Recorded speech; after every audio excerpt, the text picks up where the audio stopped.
ജില്ലയിലാണ് വരുന്നത്. എൻ്റെ പേര് വിപിൻ. ഞാൻ കണ്ണൂർ ജില്ലയിൽ നിന്നാണ് വരുന്നത്. ഞാൻ 2023 നവംബർ 3-ാം തീയതിയാണ് ഉടമ്പടി എടുക്കുന്നത്. അപ്പോൾ ഞാനിവിടെ വന്ന് ഉടമ്പടി എടുക്കുന്നത് എൻ്റെ കുടുംബം ഫാമിലി ആയിട്ടുള്ള ചെറിയൊരു ഇതുമൊക്കെ ആയിട്ട് ബന്ധപ്പെട്ടിട്ടാണ്. ഞാനിവിടെ വരുമ്പോൾ എനിക്ക് ഉടമ്പടിയെ പറ്റിയോ കൃപാസനത്തെ പറ്റിയോ അങ്ങനെ ഒന്നും അറിയില്ല. കാരണം ഞാൻ ഒരു നോൺ ക്രിസ്ത്യനാണ്. ഞാനിവിടെ വന്ന് ഉടമ്പടി എടുത്ത് ആദ്യത്തെ 90 ദിവസം കഴിഞ്ഞപ്പോഴും എനിക്ക് അത്ര കാര്യമായിട്ടുള്ള ഒന്നും സംഭവിച്ചിട്ടില്ല. അപ്പോൾ പിന്നെ അത്യാവശ്യം ആദ്യം പത്രം കൊടുക്കാനൊക്കെ വലിയ മടിയും ഒക്കെ ഉണ്ടായിരുന്നു. പിന്നെ ഈ 90 ദിവസം കഴിഞ്ഞപാടെ എനിക്ക് സാമ്പത്തികമായിട്ടൊക്കെ നല്ല ബുദ്ധിമുട്ട് വന്ന സമയത്ത് എന്നെ സഹായിച്ചത് എൻ്റെ അനിയനാണ്. അപ്പോൾ ഈ 90 ദിവസത്തെ ഉടമ്പടി കഴിഞ്ഞപ്പോൾ അമ്മ ആദ്യം ഉയർത്തിയത് അവനെയാണ്. അവനെ ഒരു അമേരിക്കൻ ബേസ്ഡ് കമ്പനിയിൽ ഒരു ഓൺലൈനായിട്ടുള്ള ജോലി, അവന് വീട്ടിലിരുന്ന് ചെയ്യാൻ പറ്റുന്ന പോലെ ഒരു ജോലി, ഒരു നല്ല സാലറിയിൽ, നല്ല സാലറി എന്ന് പറഞ്ഞാൽ ചിന്തിക്കാൻ പറ്റാത്തൊരു സാലറിയിൽ അവൻ ആ ജോലി കൊടുത്ത് അമ്മ ആദ്യത്തെ ഉടമ്പടിയിൽ അമ്മ അനുഗ്രഹിച്ചു. അതിന് പുറകെ ഞാൻ വന്നിട്ട് രണ്ടാമത് ഫെബ്രുവരി മാസത്തിൽ ഉടമ്പടി പുതുക്കി. ആ ഉടമ്പടി പുതുക്കി കഴിഞ്ഞിട്ട് ഞാൻ പ്രാർത്ഥിക്കാൻ തുടങ്ങിയപ്പോൾ ഒരു 5-6 ദിവസം കഴിഞ്ഞപ്പോഴത്തേനും ഒരു ദിവസം ഉടമ്പടി തിരി ഉരുകി വീണിട്ട് അതിനകത്ത് ആ തിരി ഉരുകി വീണ മെഴുകു തുള്ളിക്കകത്ത് മാതാവിൻ്റെ കാശിരൂപത്തിലുള്ള മാതാവിൻ്റെ രൂപം എൻ്റെ അടുത്ത് പ്രത്യക്ഷപ്പെട്ടു വന്നു. അത് ഞാനിവിടെ കൊണ്ടുവന്നിട്ടുണ്ട്. അത് സിസ്റ്റർ കാണിച്ചാണ്. പിന്നെ അത് കൂടാതെ അത് കഴിഞ്ഞിട്ട് ഞാനിവിടെ ഇരുന്ന് പ്രാർത്ഥിക്കുകയോ ഒക്കെ ചെയ്യുമ്പോൾ ഒന്നും അറിയില്ല പ്രാർത്ഥിക്കാൻ. അത്യാവശ്യം ഇത് ഓരോന്ന് ജോസഫ് അച്ഛൻ്റെ ധ്യാനങ്ങളും അതുപോലെ സാക്ഷ്യങ്ങളും ഒക്കെ കണ്ട് പഠിച്ചു വരുന്ന ഒരു അവസ്ഥയായിരുന്നു. അപ്പോൾ ഇങ്ങനെ ഇരുന്ന് ഇവിടെ പ്രാർത്ഥിച്ചുകൊണ്ടിരിക്കുന്ന സമയത്ത് എനിക്ക് ഇവിടുന്ന് ഒരു ചേച്ചിയെ പരിചയപ്പെടാൻ പറ്റി. അപ്പോൾ ആ ചേച്ചി ക്രിസ്ത്യനാണ്. അപ്പോൾ ആ ചേച്ചിക്ക് കൂടുതൽ പ്രാർത്ഥനയൊക്കെ അറിയാം. ആ ചേച്ചി എന്തായാലും എൻ്റെ നമ്പർ മേടിച്ചു. പിന്നെ ഞങ്ങൾ തമ്മിൽ ഫോണിൽ സംസാരിച്ച് പ്രാർത്ഥിക്കാനൊക്കെ തുടങ്ങി. അത് കഴിഞ്ഞ് ചേച്ചിയുടെ ആവശ്യങ്ങൾ എനിക്ക് വേണ്ടി ഞാൻ പ്രാർത്ഥിക്കാൻ തുടങ്ങി. അപ്പോൾ നിലവിൽ ഞാൻ ഉടമ്പടിയിലാണ്, ചേച്ചി ഉടമ്പടിയിലല്ല. അപ്പോൾ അങ്ങനെ ഇരിക്കുമ്പോൾ ചേച്ചീൻ്റെ മകള് ജർമ്മനിയിലാണ് ഉള്ളത്. അപ്പം ആ മകളുടെ ഒരു കേസുമായിട്ട് ബന്ധപ്പെട്ട് ഇവിടെ ഒരു ചേച്ചിക്ക് കൊടുക്കാൻ പറ്റിയ ഒരു പവർ ഓഫ് അറ്റോർണി അത് കൊടുക്കണമെന്ന്. സത്യം പറഞ്ഞാൽ ഇതെന്താണെന്ന് എങ്ങനെ ഏതാണെന്നൊന്നും എനിക്കറിയില്ല. ഇപ്പോൾ അമ്മ ഈ ചേച്ചി പറഞ്ഞ സംഭവം ഞാൻ അതേപോലെ അമ്മയോട് പറഞ്ഞു. അമ്മ ആ സംഭവം ടേക്കപ്പ് ചെയ്തു. അമ്മ എന്ത് ചെയ്തു എന്ന് വെച്ചിട്ടുണ്ടെങ്കിൽ ഈ കോടതിയിൽ പവർ ഓഫ് അറ്റോർണി ഹാജരാക്കേണ്ട സെയിം ദിവസം ആ പവർ ഓഫ് അറ്റോർണിയെ ഇവിടെ എത്തിച്ചു. അതിൻ്റെ ഇടയിൽ കുറേ ബുദ്ധിമുട്ടുകൾ ഉണ്ടായിട്ടുണ്ട്. പക്ഷേ അതെല്ലാം പ്രാർത്ഥനയിലൂടെ തന്നെയാണ് മാറിപ്പോയതെന്ന് എനിക്ക് നന്നായിട്ട് അറിയാം. ഇത് എൻ്റെ ഉടമ്പടിയിൽ കൂടെ തന്നെയാണ് വന്നതെന്നും എനിക്കറിയാം. കാരണം ചേച്ചി ആ സമയത്ത് ഉടമ്പടിയിലല്ല, ഇപ്പോഴും ഉടമ്പടിയിലല്ല. ആ കേസ് നല്ല രീതിയിൽ നടക്കുന്നുണ്ട്. അത് ഒരു കാര്യം. പിന്നെ ആ സമയത്ത് തന്നെ കഴിഞ്ഞ മെയ് മാസത്തിൽ മെഴുകുതിരി കത്തിക്കുമ്പോൾ ഓരോരോ രൂപങ്ങൾ മെഴുകുതിരിയിൽ ഇങ്ങനെ വന്നു തുടങ്ങി. അതായത് കുരിശാകൃതിയിൽ, അതേപോലെ ഒരു പൂക്കൾ, റോസാപ്പൂ, അതൊക്കെ കറക്റ്റ് നമുക്ക് കണ്ടാൽ തിരിയും. അതിൻ്റെ എല്ലാം ഫോട്ടോ എൻ്റെ കയ്യിലുണ്ട്. അങ്ങനെ രണ്ടാമത്തെ ഉടമ്പടിയും മൂന്നാമത്തെ ഉടമ്പടിയൊക്കെ ആയിട്ട് അങ്ങനെ പോയിക്കൊണ്ടിരിക്കുമ്പോൾ അവസാനം ഞാൻ എൻ്റെ ഒരു ഫാമിലി പ്രശ്നവുമായി ബന്ധപ്പെട്ടിട്ടാണ് ഞാൻ ഉടമ്പടി എടുത്തതെന്ന് പറഞ്ഞല്ലോ. അപ്പോൾ ഞാനിവിടെ വന്നിട്ട് ജോസഫ് അച്ഛനെ കാണാൻ വേണ്ടി അവിടെ ക്യൂവിൽ നിന്ന് കഴിഞ്ഞപ്പോൾ എനിക്ക് മുല്ലപ്പൂവിൻ്റെ ഒരു സുഗന്ധം കിട്ടി. അതിനുശേഷം അന്ന് ജോസഫിനെ കണ്ടപ്പോൾ ജോസഫ് അച്ഛൻ ഒന്നും പറഞ്ഞില്ല എന്നോട്. അപ്പോൾ അതെന്താണെന്ന് എനിക്കൊന്നും മനസ്സിലായില്ല. അത് പിന്നെ പോയി പ്രാർത്ഥനയൊക്കെ കറക്റ്റായിട്ട് പോകുന്നു. എല്ലാം കഴിഞ്ഞിട്ട് ഞാൻ രണ്ടാമത് വീണ്ടും ഈ ഒരു ആവശ്യത്തിന് ജോസഫ് അച്ഛനെ കണ്ടു. അപ്പോൾ ജോസഫ് അച്ഛനെ കണ്ടപ്പോൾ അച്ഛൻ എന്നോട് പറഞ്ഞു, നിലവിൽ ഇത് കേസുണ്ടോ എന്ന് ചോദിച്ചു. ഞാൻ പറഞ്ഞു ഇല്ല, കേസൊന്നും ഇല്ല, പക്ഷേ കേസില്ല, പക്ഷേ കേസാവുമെന്നാണ് പറയുന്നതെന്ന് പറഞ്ഞു. അച്ഛനോട് പറഞ്ഞു ഞാൻ പ്രാർത്ഥിക്കാമെന്നും പറഞ്ഞിട്ട് അച്ഛൻ എനിക്കൊരു കാശുരൂപമൊക്കെ തന്നിട്ട് വിട്ടു. ഞാൻ ആ കാശുരൂപ എൻ്റെ കഴുത്തിലുണ്ട്, അത് വിട്ടിട്ട് എന്നും പ്രാർത്ഥിക്കും, എല്ലാം ചെയ്യും. അപ്പോൾ അങ്ങനെ ഇരിക്കുമ്പോൾ ഒരു ദിവസം ജോസഫ് അച്ഛനെ എനിക്ക് സ്വപ്നത്തിൽ കാണാൻ പറ്റി. അപ്പോൾ ജോസഫ് അച്ഛനെ സ്വപ്നത്തിൽ കണ്ടു കഴിഞ്ഞപ്പം എന്താ സംഭവിച്ചതെന്ന് വെച്ചിട്ടുണ്ടെങ്കിൽ ഞാൻ അച്ഛനോട് ചോദിച്ചു, അച്ഛാ അന്ന് വ്യക്തമായിട്ട് എന്നോടൊന്നും പറഞ്ഞു തന്നില്ലല്ലോ, അപ്പോൾ ഞാൻ എന്താ അതിനകത്ത് വിചാരിക്കേണ്ടത്, എനിക്കതിനകത്ത് ചെറിയ സങ്കടം ഉണ്ട് കേട്ടോ എന്ന് പറഞ്ഞു. അപ്പോൾ അച്ഛൻ എൻ്റെ തോളെ തട്ടിയിട്ട് പറഞ്ഞു, നീ ഒരു നമ്പർ വിചാരിക്കാൻ പറഞ്ഞു. അപ്പം എന്നിട്ട് അച്ഛൻ എന്നോട് പറഞ്ഞു 10,000-നും 1,00,000-നും ഇടയിലുള്ള നമ്പർ ആയിരിക്കണം എന്ന് പറഞ്ഞു. അപ്പോൾ നമ്മൾ സാധാരണ കേട്ടിട്ടുണ്ട് 6 അമ്മയുടെ അക്കമാണ്, 7 അമ്മ പ്രത്യക്ഷപ്പെട്ട ദിവസമാണ്, 2:30 എന്ന് പറഞ്ഞാൽ അമ്മ പ്രത്യക്ഷപ്പെട്ട സമയമാണ്. ഇതൊക്കെ നമുക്കറിയാം. പക്ഷേ ഈ 10,000-നും 1,00,000-നും ഇടയിലുള്ള ഒരു നമ്പർ എന്ന് പറഞ്ഞാൽ ഞാൻ അന്നേരം അച്ഛനോട് പറഞ്ഞു 23,000 എന്ന് പറഞ്ഞു. അപ്പോൾ അച്ഛൻ എൻ്റെ ചിരിച്ചോണ്ട് എൻ്റെ പുറത്തുനിന്ന് തട്ടി, സ്വപ്നത്തിലാണേ, ഒന്ന് പുറത്തുനിന്ന് തട്ടി, എന്നിട്ട് അച്ഛൻ ഒന്ന് ചിരിച്ചു. പക്ഷേ അപ്പോഴത്തേനും എൻ്റെ സ്വപ്നം കഴിഞ്ഞു, ഞാൻ എണീറ്റു. പക്ഷേ ഈ 23,000 എന്താണെന്ന് എനിക്ക് ഒരു പിടുത്തമില്ല.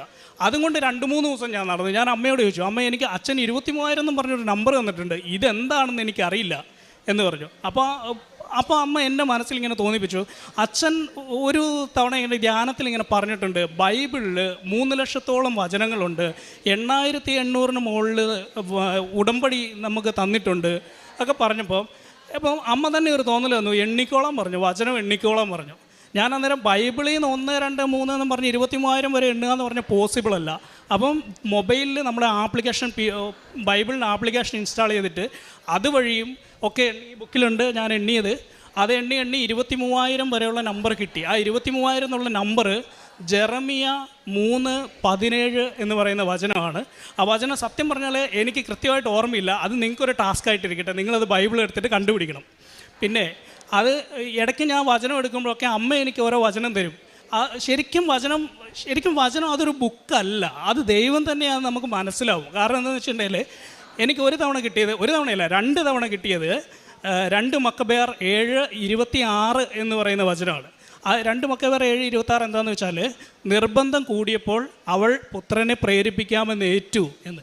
അതാണ് വചനം. ആ സംഭവം എന്താണെന്ന് വെച്ചിട്ടുണ്ടെങ്കിൽ അത് ശരിക്കും അഭിഷേകമുള്ളൊരു വചനമായിട്ട് ഞാനിപ്പോൾ ആ വചനം പറഞ്ഞാണ് എന്ത് കാര്യം പറഞ്ഞാലും പ്രാർത്ഥിക്കുന്നത്. കാരണം അമ്മയെ നമ്മൾ നിർബന്ധിക്കുമല്ലേ, അമ്മയെ നിർബന്ധിച്ച് അമ്മയ്ക്ക് മകനോട് പറയാതിരിക്കാൻ പറ്റത്തില്ലല്ലോ, അതേപോലത്തെ ചെയ്ത്തല്ലേ നമ്മൾ ചെയ്യുന്നത്.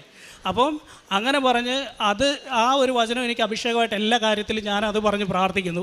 അതിനുശേഷം ഈ ജോസഫ് അച്ഛൻ പ്രത്യക്ഷപ്പെട്ടതിന് ശേഷം ഒരു ദിവസം ഇതേപോലെ ഓർക്കത്തിൽ അമ്മ എനിക്ക് പ്രത്യക്ഷപ്പെട്ടു. അമ്മ പ്രത്യക്ഷപ്പെട്ടത് ഞാൻ ഈ കൃപാസനത്തിൽ തന്നെ നിൽക്കുന്നതായിട്ടാണ് പ്രത്യക്ഷപ്പെട്ടത്. ഞാനിവിടെ നിൽക്കുമ്പോൾ അമ്മ ചില്ലുകൂട്ടിലില്ല, ആ ചില്ലുകൂട് മാത്രം ബ്ലാങ്കായി കിടക്കുന്നു. അപ്പോൾ അമ്മ എന്ത് ചെയ്യുന്നത് നോക്കുമ്പോൾ, ഞാൻ എപ്പോഴും ഇവിടെ വരുമ്പോൾ എനിക്ക് അമ്മേനെ ആ കൂട്ടിലിരിക്കുന്ന കാണാൻ ഭയങ്കര രസം. ഞാനിവിടെ വന്ന് ഒന്നുമില്ല, ചുമ്മാ അമ്മയുടെ മുഖത്ത് നോക്കി ചിരിച്ചുകൊണ്ടിരിക്കും. ആൾക്കാർ വിചാരിക്കും എനിക്ക് വട്ടായിരിക്കുന്നത്, ഒന്നും അല്ലാതെ. അപ്പോൾ ഞാൻ നോക്കുമ്പോൾ അമ്മയില്ല. പിന്നെ നോക്കുമ്പോൾ ഉണ്ട്, അമ്മ അതിൻ്റെ ഉള്ളിൽ നിലത്തിരിക്കും, അമ്മയ്ക്ക് വയ്യ, എന്താണ്ട് ഒരു സുഖമില്ലാത്ത പോലെ. അത് കഴിഞ്ഞപ്പോഴത്തേനും ഞാനും പിന്നെ വേറൊരു ചേച്ചിയുണ്ട്, ആ ചേച്ചി ഏതാണെന്ന് എനിക്കറിയില്ല. ഞാൻ ഇവിടെ വന്നു, അമ്മയെ വിളിച്ചു. അപ്പോൾ അമ്മ പുറത്തിറങ്ങി വന്നു, അതിൻ്റെ നിലത്തിരിക്കും, ആകെ വേർത്തിട്ടാണ് ഉള്ളത്. അപ്പോൾ എന്നോട് ഞാൻ ചോദിച്ചു അമ്മയോട് ചോദിച്ചു എന്താ അമ്മ ഇരിക്കുന്നതെന്ന് ചോദിച്ചപ്പോൾ അമ്മ എന്നോട് പറഞ്ഞു എനിക്ക് വെള്ളം വേണമെന്ന് പറഞ്ഞു. ഞാൻ പറഞ്ഞു ആയിക്കോട്ടെ വെള്ളം എടുത്തു തരാമെന്ന് പറഞ്ഞിട്ട് ഇതിലെ മുഴുവൻ തപ്പി കിടന്നിട്ട് ഒരു ജഗ്ഗോ വെള്ളമോ ഒന്നും കണ്ടില്ല. പിന്നെ അകത്തെവിടെയോ പോയിട്ട് ഒരു ജഗ്ഗ് വെള്ളവും ഒരു ഗ്ലാസ്സും കിട്ടി. അപ്പോൾ ആ ഗ്ലാസ് അഴുക്കായിട്ടുള്ള ഗ്ലാസ്സാണ്. അത് ആ ഗ്ലാസ്സിൽ വെള്ളം ഒഴിച്ച് അമ്മയ്ക്ക് കൊടുക്കാൻ പറ്റത്തില്ല. അപ്പോൾ ഞാൻ ആ ജഗ്ഗിലെ വെള്ളം തന്നെ ഈ ഗ്ലാസ് ഒരു 2-3 തവണ കഴുകി കഴിഞ്ഞപ്പോൾ ഈ ഗ്ലാസ്സിലെ വെള്ളം അഴുക്ക് കഴുകി വെള്ളം തീർന്നു. പിന്നെ ഒരു ശകലം വെള്ളമുള്ളൂ. ആ വെള്ളം അമ്മയ്ക്ക് കൊടുത്തു, അമ്മ അത് കുടിച്ചു. എന്നിട്ട് ഞാൻ അമ്മയോട് ചോദിച്ചു തികഞ്ഞില്ല അല്ലേ, ഇത് പോരായിരുന്നല്ലേ എന്ന് ചോദിച്ചപ്പോൾ പറഞ്ഞു അതൊന്നും കുഴപ്പമില്ല, എനിക്ക് വെള്ളം വേണമായിട്ടൊന്നും അല്ല എന്ന് പറഞ്ഞ് എൻ്റെ തോളെ തട്ടിയിട്ട് അമ്മ പോയി. പിന്നെ എൻ്റെ സ്വപ്നം കഴിഞ്ഞു. അപ്പോൾ ഇതെന്തുകൊണ്ടാണ് ഇങ്ങനെ കണ്ടതെന്ന് പറയുമ്പോൾ ഞാൻ പറഞ്ഞില്ല ഇവിടുന്ന് പരിചയപ്പെട്ട ഒരു ചേച്ചി ഉണ്ടെന്ന്. ആ ചേച്ചിയോടും അങ്ങനെയുള്ള വേറെ കുറച്ച് ആളുകളൊക്കെ ഉണ്ട്, അവരോടൊക്കെ ചോദിച്ചു കഴിഞ്ഞപ്പോൾ അവരെന്നോട് പറഞ്ഞു നീ എടുത്ത ഗ്ലാസ്സിൽ അഴുക്ക് കണ്ടതെന്ന് പറഞ്ഞിട്ടുണ്ടെങ്കിൽ നിൻ്റെ ആത്മീയ ജീവിതത്തിലോ എന്തെങ്കിലുമൊക്കെ ഒരു കുറവായിട്ടായിരിക്കും അമ്മ ഇത് കാണുന്നത്. അപ്പം അത് നിനക്ക് ക്ലിയർ ആക്കാനുള്ളതേ ഉള്ളൂ. അത് കഴുകി കഴിഞ്ഞപ്പോൾ വൃത്തിയായത് കണ്ടതും. അതുകൊണ്ട് നീ ഒരു കാര്യം ചെയ്യുക, കുറച്ചും കൂടെ പ്രേക്ഷിത പ്രവർത്തനവും കാരുണ്യ പ്രവർത്തികളൊക്കെ ശക്തമാക്കാൻ പറഞ്ഞു. അപ്പോൾ ഇത് ഞാൻ ശക്തമാക്കി. പ്രേക്ഷിത പ്രവർത്തികളും കാരുണ്യ പ്രവർത്തികളും ശക്തമാക്കി കഴിഞ്ഞപ്പോൾ പത്രം കൊടുക്കലൊക്കെ ആദ്യം മടിയായിരുന്നു. പിന്നെ അതൊക്കെ കൊടുത്ത് ഏതാണ്ട് എല്ലാ മാസവും ഞാനിവിടെ വരും, ഒരു 2 കെട്ട് 3 കെട്ട് പത്രം മേടിച്ചുകൊണ്ട് പോകും, കൊടുക്കും, അങ്ങനെയായിരുന്നു. അപ്പോൾ ഇതെല്ലാം കൊടുത്തു കഴിയുമ്പോൾ അമ്മ വീണ്ടും എനിക്ക് പ്രത്യക്ഷപ്പെട്ടു. അത് പ്രത്യക്ഷപ്പെട്ടത് എൻ്റെ ബെഡ്റൂമിൽ, ഞാൻ കിടന്നുറങ്ങുന്ന ബെഡ്റൂമിൽ തന്നെയാണ്. പക്ഷേ അവിടെ അമ്മ പ്രത്യക്ഷപ്പെട്ടത് ഈ നിറമല്ല, അമ്മയ്ക്കൊരു പിങ്ക് അങ്ങനത്തെ ഒരു നിറമായിരുന്നു, ഫുള്ളായിട്ട് പിങ്ക് നിറം. അമ്മയുടെ കയ്യിലൊരു സഞ്ചിയുണ്ട്. അപ്പം ഈ സഞ്ചിയിൽ നിറഞ്ഞ് അത് സ്വപ്നമാണോ സത്യമാണോ എന്ന് എനിക്കിപ്പോഴും പറയാൻ പറ്റില്ല. കാരണം എനിക്ക് പകുതി ബോധമുണ്ട്, കണ്ണ് തുറന്നാണ് കിടക്കുന്നത്. അങ്ങനെ ഒരു അവസ്ഥയിലാണ് ഞാൻ അമ്മയെ കാണുന്നതും. അപ്പോൾ അമ്മ എന്നോട് പറഞ്ഞു ഈ സഞ്ചിക്കകത്തുള്ളത് മുഴുവൻ നിനക്കുള്ളതാണെന്ന് പറഞ്ഞു. ഇതിനകത്ത് മുഴുവൻ നിനക്ക് വേണ്ടി കരുതി വെച്ചിരിക്കുന്നതാണ്, ഇത് മുഴുവൻ നിനക്കുള്ളതാണെന്ന് പറഞ്ഞു. അപ്പോൾ ഞാൻ ഇതെന്താ സംഭവം എന്ന് വെച്ചിട്ടുണ്ടെങ്കിൽ അങ്ങനെ നോക്കിയപ്പോൾ അമ്മ എന്നോട് പറഞ്ഞു അമർത്തിക്കുലുക്കി നിറച്ചളർന്ന് നിൻ്റെ മടിയിലേക്ക് ചൊരിയാൻ വേണ്ടി ഞാൻ വെച്ചിരിക്കുന്നതാണ്, ഇത് ഓരോന്നായിട്ട് നിനക്ക് ഞാൻ തരുമെന്ന് പറഞ്ഞു. അതും കഴിഞ്ഞിട്ട് അതെനിക്ക് ഭയങ്കര സന്തോഷമായി. കാരണം നമുക്ക് ചിന്തിക്കാൻ പറ്റാത്തൊരു കാര്യമാണല്ലോ. അത് കഴിഞ്ഞിട്ട് ഇങ്ങനെ ഇരിക്കുമ്പോഴാണ് വേറെ ഒരാൾക്ക് വേണ്ടി ഒരു സാമ്പത്തികത്തിൻ്റെ ഒരു പ്രശ്നം ഉണ്ടായിരുന്നു. അപ്പോൾ ആ പുള്ളിക്കാരി എന്നോട് ഇങ്ങനെ ഒരു പൈസ കൊടുക്കാനുണ്ട്, എന്നാടാ ചെയ്യുന്നതെന്ന് ചോദിച്ചു. ഞാൻ പറഞ്ഞു ഒന്നും പേടിക്കണ്ട, ആ പൈസ കൊടുക്കേണ്ട ഡേറ്റിന് ആ പൈസ ആവത്തില്ല, അത് കൊടുക്കാനും പറ്റത്തില്ല, പക്ഷെ ആരും ഉപദ്രവിക്കാൻ വരത്തില്ല, മാനസികമായിട്ടൊരു ബുദ്ധിമുട്ടോ കാര്യങ്ങളോ ഒന്നും ഉണ്ടാക്കത്തില്ല. അതുകൊണ്ട് ഒന്നും പേടിക്കാൻ വേണ്ട, ആ ദിവസം അങ്ങ് കഴിഞ്ഞു പോകും. ഒന്നെങ്കിൽ അവധി നീട്ടിക്കിട്ടും, അല്ലെങ്കിൽ ആ പൈസ അവർ വേണ്ടാന്ന് പറയും, അല്ലെങ്കിൽ അത് എങ്ങനെയെങ്കിലും അത് കഴിഞ്ഞു പോകും. പൈസ എന്തായാലും ഞാൻ കാണുന്നില്ല എന്ന് പറഞ്ഞു. അതങ്ങനെ തന്നെ സംഭവിച്ചു. ആ പൈസ ഇല്ലാതെ തന്നെ ആ പ്രശ്നം പരിഹരിച്ചു. ഒരു കുറച്ച് നാളത്തേക്ക് കൂടെ അവധി നീട്ടിക്കൊടുത്തിട്ട് അത് സംഭവിച്ചു പോയി. ഞാൻ ശരിക്കും പറഞ്ഞാൽ ഈ അഖണ്ഡ ജപമാല റാലിക്ക് വരാൻ വേണ്ടി ജപമാല ചൊല്ലി പ്രാർത്ഥിക്കാൻ തുടങ്ങി. എനിക്ക് ജപമാല ചൊല്ലാനൊന്നും അറിയത്തില്ലായിരുന്നു. ഇവിടെ വന്നേ പിന്നെയാണ് ഇതെല്ലാം പഠിച്ചത്. അങ്ങനെ പ്രാർത്ഥിക്കുക, ഒരു ദിവസം 2 ജപമാല 3 ജപമാലയൊക്കെ ചൊല്ലാൻ തുടങ്ങി. ഒരു 2 ആഴ്ച കഴിഞ്ഞപ്പോഴത്തേനും എൻ്റെ ഉടമ്പടിയുടെ നീലത്തിരി കത്തി തീർന്നപ്പോൾ ആ തിരി കത്തിച്ചുകൊണ്ടിരുന്ന സ്ഥലത്ത് തിരിയുടെ ബാക്കി പത്രമായിട്ട് നിന്നതാണ് ഇത് അമ്മയുടെ കൂട്ടിലിരിക്കുന്ന അമ്മയുടെ രൂപത്തിലാണ് ഈ സംഭവം ഉള്ളത്. അപ്പോൾ ഇതിനും ഒരു കഥയുണ്ട്. കാരണം എന്താ വെച്ചിട്ടുണ്ടെങ്കിൽ ഒരു തവണ ഞാനിവിടെ വന്നിട്ട് ഇവിടെ നിൽക്കുക, ഒരു ദിവസം വൈകിട്ടാണ്, അപ്പോൾ രാത്രി ഒരു 7 മണിയൊക്കെ ആയപ്പോൾ ഞാനിവിടെ വന്നിട്ട് എനിക്ക് അമ്മേനെ ഒന്ന് തൊടണം, എനിക്ക് അമ്മയോട് സ്നേഹം അങ്ങ് കൂടിയിട്ട് എനിക്ക് പറ്റുന്നില്ല, എനിക്ക് വല്ലാതെ അമ്മയോട് പ്രാർത്ഥനയൊന്നും അല്ല, അമ്മയോട് വർത്തമാനം പറഞ്ഞിങ്ങനെ നടക്കുക, അമ്മയോട് സ്നേഹം കൂടിയിട്ട് എനിക്ക് അമ്മേനെ ഒന്ന് തൊടണം എന്നുള്ള രീതിയിൽ ഞാൻ ഇവിടെ വെക്കുമ്പോൾ, അന്ന് ഞാനിവിടെ വരുമ്പോൾ ക്ലിൻ്റൺ അച്ഛനുണ്ടായിരുന്നു. ഞാൻ അച്ഛനോട് പറഞ്ഞു, അച്ഛൻ എനിക്ക് അമ്മേനെ ഒന്ന് തൊടണം എന്ന് പറഞ്ഞു. അപ്പോൾ അച്ഛൻ പറഞ്ഞു, മോനെ നടക്കൂല, കാരണം എന്ന് വെച്ചിട്ടുണ്ടെങ്കിൽ ഉടമ്പടി എടുക്കുന്നവർക്ക് മാത്രമേ ഇവിടെ കയറി പ്രാർത്ഥിക്കാൻ പറ്റുള്ളൂ, പുതുക്കുന്നവർക്കൊക്കെ അവിടെ ഉള്ളിൽ നമുക്കറിയാലോ. അപ്പം ഇവിടെ വന്ന് തൊട്ട് നിനക്ക് അവസരം തന്നു കഴിഞ്ഞാൽ ഇവിടെ ഒരുപാട് പേർക്ക് അവസരം കൊടുക്കേണ്ടി വരും, അത് പിന്നെ ഒരു പ്രശ്നമാകും, അത് ശരിയാവില്ല, നടക്കൂല എന്ന് പറഞ്ഞു. ഞാൻ പറഞ്ഞു ആയിക്കോട്ടെ അച്ഛൻ എന്ന് പറഞ്ഞു. അച്ഛൻ്റെ തലേ കൈവിട്ട് പ്രാർത്ഥിച്ചു, എല്ലാം പോയി. പക്ഷേ ഞാൻ ഇവിടെ നിന്ന് എനിക്ക് അമ്മയെ തൊടണം എന്ന് പറഞ്ഞത് അച്ഛൻ നടക്കൂല എന്ന് പറഞ്ഞ് പോസിബിൾ അല്ലാത്തതാണ്ട, പക്ഷെ അമ്മ ഇതിനകത്തിരുന്ന് ഇത് കേട്ടു എന്നുള്ളത് പിന്നീടാണ് എനിക്ക് മനസ്സിലായത്. ഈ മാതാവ് എൻ്റെ അടുത്ത് പ്രത്യക്ഷപ്പെട്ട് വന്നപ്പോൾ ഇത് ഉടമ്പടി തൈലത്തിൻ്റെ കുപ്പിയാണ്. ഈ കുപ്പിക്കകത്ത് ഇത് ഡാമേജ് ആവാതിരിക്കാൻ വേണ്ടി ഞാനിങ്ങനെ ആക്കി, ഇത് ഒരുപാട് പേരെ കാണിക്കണം എന്ന് എനിക്കുണ്ടായിരുന്നു. അപ്പോൾ ഇങ്ങനെ ആക്കി വെച്ച് കഴിഞ്ഞപ്പം ഇതിപ്പോൾ ശരിക്കും ഈ ഇരിക്കുന്ന ചില്ലുകൂടിൻ്റെ ഒരു മിനിയേച്ചർ രൂപമാണ് അല്ലേ, ശരിക്കും തോന്നില്ലേ? കാരണം എന്താണെന്ന് വെച്ചിട്ടുണ്ടെങ്കിൽ ഇതുണ്ടാക്കിയത് ഒരു ശില്പിയാണ്, ഈ ഇരിക്കുന്ന ചില്ലുകൂട്ടിലെ അമ്മയെ ഉണ്ടാക്കിയ ഒരു ശില്പിയാണ്. പക്ഷേ ഈ ചില്ലുകൂട്ടിലിരിക്കുന്ന അമ്മയെ ഉണ്ടാക്കിയത് അമ്മ തന്നെയാണ്. ശരിക്കും ഇത് അമ്മ തന്നെ ഉണ്ടാക്കിയ അമ്മയെ ഞാനിപ്പോൾ ഇത് വെച്ചാണ് പ്രാർത്ഥിക്കുന്നതും എൻ്റെ ആവശ്യങ്ങൾ. സത്യം പറഞ്ഞാൽ എൻ്റെ ഭൗതികമായിട്ടുള്ള ഒരു കാര്യങ്ങളും ഞാനിപ്പോൾ ചോദിക്കലില്ല, ക്ലിയറായിട്ട് ഞാൻ ചോദിക്കലില്ല. അപ്പോൾ അമ്മയെ ഉടമ്പടി എടുത്തപ്പോൾ ഞാൻ പറഞ്ഞു പോയിട്ടുണ്ടല്ലോ, അത് അമ്മ എന്താണെന്ന് വെച്ചാൽ ചെയ്തു. ഞാൻ ശരിക്കും പറഞ്ഞപ്പോൾ മറ്റുള്ളവർക്ക് വേണ്ടി വേറെ ആൾക്കാർ എന്നോട് പ്രാർത്ഥിക്കാൻ പറയുന്നത് ഒക്കെയാണ് ഞാൻ ചെയ്യൽ. പിന്നെ പ്രാർത്ഥന എന്ന് പറഞ്ഞാൽ ഒരു അത്ര ക്ലിയർ ആണോ എന്ന് ചോദിച്ചാൽ അതും പറയാൻ പറ്റത്തില്ല. കാരണം 5:30ക്കുള്ള പ്രാർത്ഥന കറക്റ്റായിട്ട് നടക്കുന്നുണ്ട്, പിന്നെ വൈകിട്ടത്തെ പ്രാർത്ഥന കൃത്യം സമയമല്ല, എൻ്റെ ജോലിയും കൂടെ കണക്കാക്കിക്കൊണ്ട് അത് ചിലപ്പോൾ അങ്ങോട്ടും ഇങ്ങോട്ടും മാറി, ചിലപ്പോൾ 8:30, ചിലപ്പോൾ 9 മണി, ചിലപ്പോൾ 9. എന്നാലും പ്രാർത്ഥിക്കും, പ്രാർത്ഥന അങ്ങനെ മുടങ്ങിയിട്ടില്ല. പിന്നെ എന്തെങ്കിലും ഒരു ബുദ്ധിമുട്ട് വന്നാൽ ചിലപ്പം 1-2 ദിവസമൊക്കെ മുടങ്ങിയിട്ടുണ്ടെന്നേ ഉള്ളൂ. പിന്നെ ബൈബിള് വായിക്കുന്ന കാര്യത്തിൽ ഞാൻ ആദ്യം ഇവിടെ ഉടമ്പടി എടുക്കുമ്പോൾ എൻ്റെ അടുത്ത് ബൈബിളില്ല. ഞാനൊരു കുറച്ച് ദിവസം ഞാൻ ആപ്ലിക്കേഷനിലൊക്കെ വെച്ച് മൊബൈലിൽ ബൈബിൾ വായിച്ചുകൊണ്ട് പോയി. പിന്നെ ഇവിടെ വന്നപ്പോൾ ഞാനൊരു ബൈബിൾ മേടിച്ചുകൊണ്ട് പോയി. ആ ബൈബിള് സമ്പൂർണ്ണമായിട്ട് ഒരു തവണ ഫുള്ളായിട്ട് വായിച്ച് തീർത്തു. ഇപ്പോൾ രണ്ടാമത്തത് ജോബിൻ്റെ പുസ്തകം ഇനിയിപ്പോൾ തുടങ്ങണം. അതുവരെ ഇന്നലെ വായിച്ച് തീർത്തിട്ടാണ് ഞാൻ ഇങ്ങോട്ട് പോന്നേക്കുന്നത്. പിന്നെ ജപമാല ചൊല്ലുന്നത് എല്ലാ ദിവസവും പരമാവധി ഏറ്റവും കുറഞ്ഞത് 2 എണ്ണം, അതിനുള്ള സമയമേ കിട്ടാറുള്ളൂ ജോലിയുടെ തിരക്കും കാര്യങ്ങളും ഒക്കെ കൊണ്ട്. അപ്പോൾ അങ്ങനെ ചെയ്യലുണ്ട്.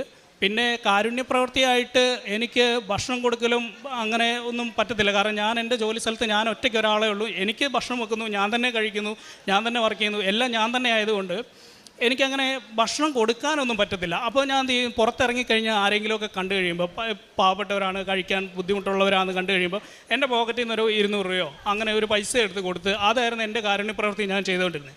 പക്ഷേ അത് എൻ്റെ അടുത്ത് ഉള്ളപ്പോൾ 1000 രൂപ ഉള്ളപ്പോൾ 200 രൂപ കൊടുക്കാൻ എല്ലാവർക്കും പറ്റും. അത് ഞാനങ്ങനെ ചെയ്തു പോന്നു.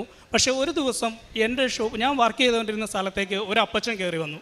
ഈ അപ്പച്ചൻ വന്നിട്ട് അപ്പോൾ അപ്പച്ചൻ്റെ എന്തോ ഒരു വാക്കത്തിയോ അങ്ങനെ എന്തോ സാധനം മൂർച്ച കൂട്ടാൻ വേണ്ടി വന്നതാണ്. അപ്പോൾ അപ്പച്ചനോട് ഞാനിത് ചെയ്തു കൊടുത്തപ്പോൾ അപ്പച്ചൻ എന്നോട് പറഞ്ഞു, മോനെ ചായ കുടിക്കാൻ 20 രൂപ തരുമോ എന്ന് ചോദിച്ചു. ഞാൻ അന്നേരം എൻ്റെ പേഴ്സിൽ നോക്കുമ്പോൾ ആകെ 20 രൂപയേ ഉള്ളൂ. എനിക്ക് ആകെപ്പാടെ വിഷമമായിപ്പോയി. കാരണം എന്ന് വെച്ചിട്ടുണ്ടെങ്കിൽ ഈ ഒരു 200 രൂപയെങ്കിലും കൊടുത്തില്ലെങ്കിൽ ഒരു ചായ പോലും കുടിക്കാൻ പറ്റില്ല. അപ്പം എന്ത് ചെയ്യുമെന്ന് ആലോചിച്ചുകൊണ്ട് നിന്നു. പൈസയുണ്ട്, അക്കൗണ്ടിലാണ്, അക്കൗണ്ടിൽ നിന്ന് പൈസ എടുത്ത് കൊടുക്കാൻ പറ്റത്തില്ല അപ്പച്ചന്, അതുകൊണ്ട് കാര്യമില്ല. അപ്പം എന്ത് ചെയ്തു, ഞാൻ എന്ത് ചെയ്യുമെന്ന് ആലോചിച്ചു. അപ്പം പറഞ്ഞു കുഴപ്പമില്ല, ഇത് മതി എന്നും പറഞ്ഞ് പോകാൻ ഇറങ്ങി കഴിയുമ്പോൾ ഞാൻ ചിന്തിച്ചു, എൻ്റെ അടുത്തൊരു കുടുക്കയുണ്ടായിരുന്നു. ആ കുടുക്കകത്ത് ഈ ചില്ലറ പൈസയൊക്കെ കിട്ടുന്നതുകൊണ്ട് അതിനകത്ത് ഇട്ട് വെക്കും. അപ്പം പെട്ടെന്ന് അമ്മ എന്നോട് ചോദിച്ചു, അതെടുക്ക് പൊട്ടിക്ക് കൊടുത്തു വിടാൻ പറഞ്ഞു.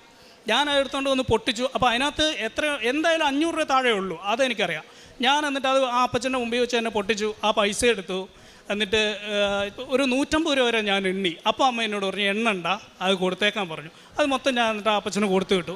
ഞാൻ ഇത്രയും കാലം ഒരുപാട് പേർക്ക് ഞാൻ പൈസ കൊടുത്തിട്ടുണ്ട് ഈ ഒരു വർഷത്തിൻ്റെ ഇടയിൽ. പക്ഷേ അന്ന് ഞാൻ കൊടുത്ത ആ കുടുക്ക പൊട്ടിച്ച് കൊടുത്തത് അത്രയും വലിയ അഭിഷേകം ഉണ്ടായിട്ടുണ്ടെന്ന് എൻ്റെ മനസ്സിൽ അമ്മ എന്നോട് പറഞ്ഞത് എനിക്കിപ്പോഴും അറിയാം. അത് പറയുമ്പോൾ ഇപ്പോഴും എനിക്ക് കുളിര് വരും. കാരണം അത്രയും ഒരു അനുഭവമുള്ളത്. പിന്നെ അമ്മയോടുള്ള സ്നേഹം എന്ന് പറഞ്ഞിട്ടുണ്ടെങ്കിൽ അച്ഛൻ പറയും മറ്റേ എന്താ പറയുക, വിശ്വാസം, പ്രത്യാശ, സ്നേഹം, സമർപ്പണം എന്നൊക്കെ. അപ്പോൾ ഈ ആദ്യം വിശ്വാസം കൊണ്ട് സത്യം പറഞ്ഞ് ഇവിടെ വന്നപ്പോൾ വിശ്വാസം പോലും ഇല്ലായിരുന്നു, കാരണം അറിയില്ലായിരുന്നു. അത് കഴിഞ്ഞിട്ട് പിന്നെ പ്രത്യാശ, എല്ലാം ശരിയാവും, അമ്മ എല്ലാം ശരിയാക്കി തരുമെന്നല്ലേ. അത് കഴിഞ്ഞിട്ടുള്ള ലെവലിൽ സ്നേഹത്തിലേക്ക് എത്തിക്കഴിഞ്ഞപ്പോൾ അമ്മയോട് സ്നേഹം കൂടി എനിക്ക് പറയാമെന്നറിയില്ല. അമ്മയെ വിളിച്ച് അവസാനം അമ്മേനെ അമ്മൂസേന്ന് വിളിക്കാൻ തുടങ്ങി. അത്രയ്ക്ക് സ്നേഹമായിരുന്നു. ഞാൻ എൻ്റെ കൂട്ടുകാരോടും എൻ്റെ സുഹൃത്തുക്കളോട് എൻ്റെ കൂടെ ഉള്ളവരോടൊക്കെ പറയും, ജോസഫ് അച്ഛൻ്റെ മുമ്പിൽ അമ്മ പ്രത്യക്ഷപ്പെട്ടു. അപ്പോൾ അച്ഛൻ ശരിക്കും പ്രാർത്ഥിക്കാനും അതിനുള്ള കഴിവൊക്കെ കിട്ടി. എൻ്റെ മുമ്പിലെങ്ങാനും അമ്മ ഇപ്പം പ്രത്യക്ഷപ്പെട്ടിട്ടുണ്ടെങ്കിൽ ഞാൻ സ്നേഹം കൊണ്ട് അമ്മേനെ പിടിച്ച് കടിക്കുകയൊക്കെ ചെയ്യുമെന്ന് പറഞ്ഞു. കാരണം അതാണ് എൻ്റെ ഒരു മാനസിക അവസ്ഥ. ഇപ്പം ഞാൻ പറയുന്നതെന്ന് വെച്ചിട്ടുണ്ടെങ്കിൽ, ഞാൻ ഉടമ്പടിയിൽ ഈ ഉടമ്പടി എടുത്തപ്പോഴും 3 തവണ പുതുക്കിയപ്പോഴും ഒരുപാട് ആവശ്യങ്ങൾ ഞാൻ വെച്ചു. അവസാനത്തെ ഉടമ്പടി, ലാസ്റ്റ് ഉടമ്പടിയൊക്കെ വെച്ച് കഴിഞ്ഞപ്പോൾ ആവശ്യങ്ങളുടെ എണ്ണം കുറഞ്ഞു.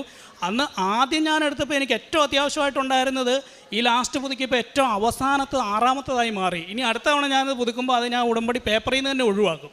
കാരണം എന്ന് വെച്ചിട്ടുണ്ടെങ്കിൽ 1ാം സ്ഥാനം ദൈവത്തിന് കൊടുക്കാനും 2ാം സ്ഥാനം അമ്മയ്ക്കും, അങ്ങനെ ആ ഒരു ഓർഡറിൽ നമ്മൾ താഴേക്ക് വന്നു. ആദ്യത്തെ കോളം ബ്ലാങ്കായിട്ട് ഇടണമെന്ന് അച്ഛൻ ഇടയ്ക്ക് പറയുന്നത് കേട്ടിരുന്നു. ആ ഒരു കോളം ബ്ലാങ്കായിട്ട് ഇട്ടിട്ടുണ്ടെങ്കിലുള്ള ഗുണം എന്താണെന്ന് വെച്ചാൽ, നമുക്ക് 6 നിയോഗങ്ങളാണ് ഇവിടെ എഴുതാൻ പറ്റുന്നതെന്ന് പറയും. ഈ ആദ്യത്തെ ഒറ്റക്കോളം ബ്ലാങ്കിൽ കിടക്കുമ്പോൾ ഈ 6 മാറി 60 അല്ല 600 അല്ല, നമ്മുടെ ചുറ്റിലും അമ്മ തന്നെയായിരിക്കും. ഒരു അപകടമോ ഒരു പ്രശ്നങ്ങളോ ഒരു ബുദ്ധിമുട്ടോ ഒന്നുമില്ല. സത്യം പറഞ്ഞാൽ ഒന്നുമില്ലെങ്കിലും നാളെ എങ്ങനെ മുമ്പോട്ട് പോകുമെന്ന് ചിന്തിച്ചാലും അത് പോകുക തന്നെ ചെയ്യും. നമുക്കൊരു തട്ടുകേടും കിട്ടാതെ ഈ സംഗതി ഇങ്ങനെ മുമ്പോട്ട് പോയിക്കൊണ്ടേയിരിക്കും. അപ്പം ഇതൊക്കെയാണ് എൻ്റെ സാക്ഷ്യങ്ങൾ. അമ്മ പ്രത്യക്ഷപ്പെട്ടതും, പിന്നെ ഒരു കാര്യം കൂടെ പറയാം. ഈ പ്രത്യക്ഷപ്പെട്ട അമ്മേനെ ഞാൻ പലരെയും കാണിക്കലുണ്ട്. അപ്പോൾ ഇങ്ങനെ കാണിക്കുമ്പം മിക്കവരും, എല്ലാവരും അല്ല, ചില ആളുകളൊക്കെ ചോദിക്കും, അതൊക്കെ അമ്മ വന്നു മെഴുകുതിരിയിൽ വന്നു ഒക്കെ ശരി, സമ്മതിച്ചു, അതുകൊണ്ട് എന്ത് കിട്ടിയെന്ന് ചോദിക്കും. ഈ ഭൗതികമായിട്ടുള്ള കാര്യങ്ങളാണ് കൂടുതലും ആൾക്കാർക്ക് അറിയേണ്ടത്. എനിക്കത് തോന്നുന്നുണ്ടല്ലോ, ഏറ്റവും വലുത് കയ്യിലിരിക്കുമ്പം നമ്മൾ ഈ അച്ഛൻ ഇടയ്ക്കിടയ്ക്ക് പറയുന്നുണ്ട്, ഈ ബിരിയാണി കഴിക്കാതെ അച്ചാർ മാത്രം നോക്കിക്കൊണ്ടിരിക്കുന്ന ഒരു സ്വഭാവമുണ്ട് നമുക്കെന്ന് പറയും. അതേ അവസ്ഥ. ഈ ബിരിയാണി കയ്യിലിരിക്കുമ്പം നമ്മൾ എന്തിനു പിന്നെ അച്ചാറിനെ പറ്റി ചിന്തിക്കുന്നതെന്നാണ് ഞാൻ ചോദിക്കുന്നത്.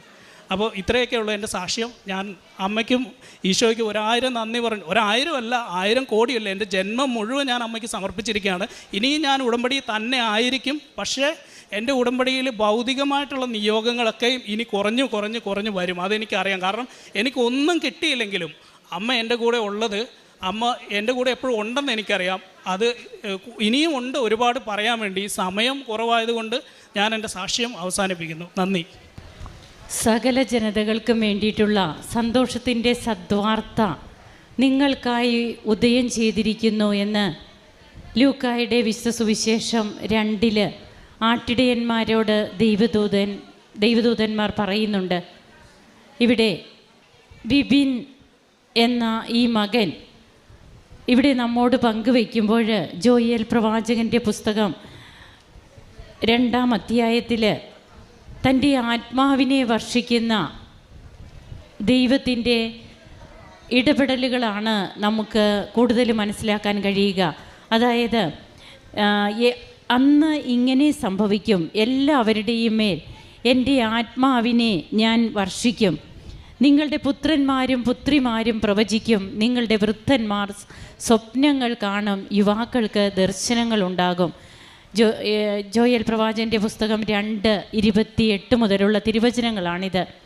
ഇവിടെ ഈ സാക്ഷ്യം നമ്മോട് പങ്കുവയ്ക്കുന്നത് താൻ ജനിച്ചപ്പോൾ മുതൽ ഒരു ക്രൈസ്തവനായിട്ട് ജനിച്ച ഒരു വ്യക്തിയല്ല. ഉടമ്പടിയിലേക്ക് വന്ന് 3ാമത്തെ പുതുക്കലിലും മാത്രം നിൽക്കുന്ന ഒരു മകനാണ്. എന്നാൽ എത്രയേറെ തീഷ്ണതയാണ് ആ മകൻ്റെ അനുഭവങ്ങൾ. അതായത് തനിക്കിനി ഒന്നും വേണ്ട, തൻ്റെ ജീവിതത്തിൽ താൻ വെച്ച നിയോഗങ്ങളുണ്ട്, അതൊക്കെ ഇനി അമ്മയുടെ ഇഷ്ടം, ഈശോയുടെ ഇഷ്ടം, എനിക്ക് വേണ്ടത് കിട്ടിക്കഴിഞ്ഞു, ഇനി ഇതിനേക്കാൾ വലുതൊന്നും എനിക്ക് വേണ്ട. അതായത് ഇവിടെ നാം ഇത് ഒത്തിരിയേറെ സാക്ഷ്യങ്ങളൊക്കെ ഇങ്ങനെ പറയുന്നുണ്ട്. അമ്മയെ സ്വപ്നം കാണുന്നത്, അമ്മ ദർശനമായിട്ട് വരുന്നത്, അമ്മ പല കാര്യങ്ങൾ പറഞ്ഞു കൊടുക്കുന്നത്, ഇതിനൊക്കെ തല കൊണ്ട് ചിന്തിച്ചാൽ നമുക്ക് അതിനൊന്നും ഉത്തരമില്ല. എന്നാൽ ഹൃദയത്തിൻ്റെ വിശുദ്ധിയാണ് ഒരു ദൈവ പൈതലിനെ ദൈവത്തെ ദർശിക്കുവാനായിട്ട് യോഗ്യയാക്കുന്നത്. ഇന്ന് ഈ മകൻ തനിക്ക് അമ്മയുടെ ഓരോ കാര്യങ്ങളും അമ്മ തനിക്ക് എങ്ങനെ പറഞ്ഞു തരുന്നു, താൻ എങ്ങനെയാണ് അമ്മയുമായിട്ടുള്ള തൻ്റെ ബന്ധം എങ്ങനെ, അതാണ് നമുക്കിവിടെ കേൾക്കുവാനും അനുഭവിക്കുവാനും കഴിഞ്ഞത്. ഇന്ന് തനിക്ക് അമ്മയെയും ഈശോയെയും വിട്ടിട്ടുള്ള ഒരു ജീവിതം തനിക്കിനി ഇല്ല. വിശ്വാസം, പ്രത്യാശ, സ്നേഹം, സമർപ്പണം, ഇതൊക്കെ ബഹുമാനപ്പെട്ട VP ജോസഫ് അച്ഛൻ പറയുന്ന കാര്യങ്ങളാണ്. അപ്പോൾ തനിക്കിന്ന് സ്നേഹത്തിൻ്റെ ലെവലിലേക്ക് താൻ വന്നു കഴിഞ്ഞു, തനിക്കിനി ഇതിൽ കൂടുതലൊന്നും തനിക്ക് വേണ്ട എന്നൊക്കെ ഈ മകൻ പങ്കുവയ്ക്കുമ്പോൾ തൻ്റെ ജീവിതത്തിൽ താൻ ചെയ്യുന്ന കാരുണ്യ പ്രവർത്തനങ്ങൾ, പ്രേക്ഷിത പ്രവർത്തനം എല്ലാറ്റിലും ഉപരിയായി അമ്മയെയും ഈശോയെയും അനുഭവിക്കാൻ സാധിക്കുക, അമ്മയോട് ഒട്ടിച്ചേർന്നുള്ള ഒരു ജീവിതം. അവൻ സ്നേഹത്തിൽ എന്നോട് ഒട്ടി നിൽക്കുന്നതിനാൽ ഞാൻ അവനെ രക്ഷിക്കുമെന്നാണ് സങ്കീർത്തനം പറയുക. വചനബന്ധിയായ ഒരു ജീവിതമാണ് ഈ ചെറുപ്പക്കാരൻ നയിക്കുക.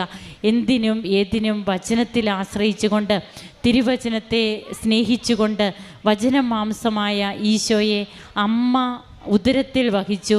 ഇന്ന് നാം ഹൃദയത്തിൽ ഈശോയെ വഹിക്കുന്നവരാകണം. അതാണ് സമർപ്പണത്തിൻ്റേതായ, സ്നേഹത്തിൻ്റേതായ ഒരു ജീവിതം. അതിന്ന് ഈ മകൻ അങ്ങനെയുള്ള ഒരു ജീവിതം നയിക്കുവാനാണ് താൻ ആഗ്രഹിക്കുന്നതെന്നാണ് ഇവിടെ വെളിപ്പെടുത്തുന്നത്. നമുക്ക് നമ്മുടെ ജീവിതത്തിലേക്ക് നമുക്കൊന്ന് തിരിഞ്ഞു നോക്കാം. നാം എവിടെ നിൽക്കുന്നു? നമ്മുടെ ഉടമ്പടി ജീവിതത്തിലൂടെ നാം എന്താണ് കൂടുതലായിട്ട് ആഗ്രഹിക്കുന്നത്? നാം നിയോഗങ്ങളുടെ പുറകെ പോകുന്ന ഒരു വ്യക്തി മാത്രമായിട്ട് മാറിയോ? അതോ അമ്മയെയും ഈശോയെയും സ്നേഹിച്ചുകൊണ്ട് ഹൃദയത്തിൽ അമ്മ മതി, ഈശോ മതി എന്ന് ചിന്തിക്കുന്ന ഓരോ വ്യക്തികളായിട്ടാണോ നാം മാറേണ്ടത്? നമുക്ക് നമ്മെ തന്നെ വിലയിരുത്താം. കരങ്ങളടിച്ച് നമുക്ക് ഈശോയ്ക്കും അമ്മയ്ക്കും നന്ദി പറയാം. യേശുവേ നന്ദി, യേശുവേ സ്തുതി, യേശുവേ ആരാധന. അത്യപൂർവ ദൈവാനുഭവം.